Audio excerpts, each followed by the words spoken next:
So first we are going to import the foundation framework, create the main function or define the main function.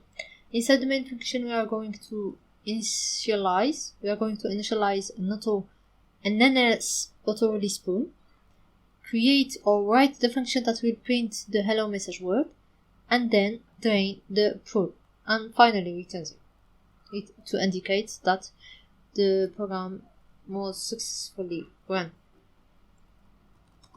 So if it's returns, it will mean that it's. So for that, I'm going to create an NS auto release spoon.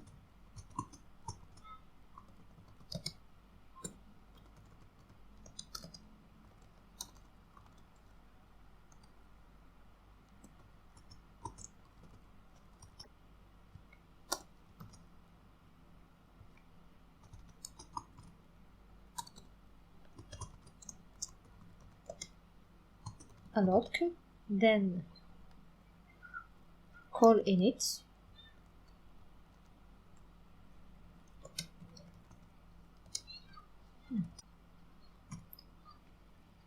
so allocating the NS release pool, then calling init to initialize this block, write the function, the print function using the NS log function. As a parameter, we are going to give to it an NS string created using the shorthand symbol at and the string hello world.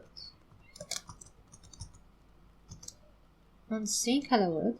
And finally, at the end, we are going to call drain on the created pool.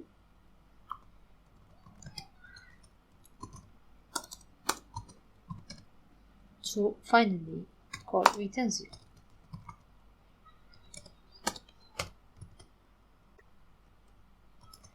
After writing the code, we can now test it. So we can test our installation at the same time the code by running the following commands. We are going to use gcc command and setting or adding some configurations like the Objective-C flags, the output, the name of the output, the source file, or the name of the source file, plus the needed libraries. After the compilation, a hello world file will be created, and to execute it, we are simply going to write ./hello. And here we have the hello world message printed. Thank you for watching, and see you in the next video. Bye.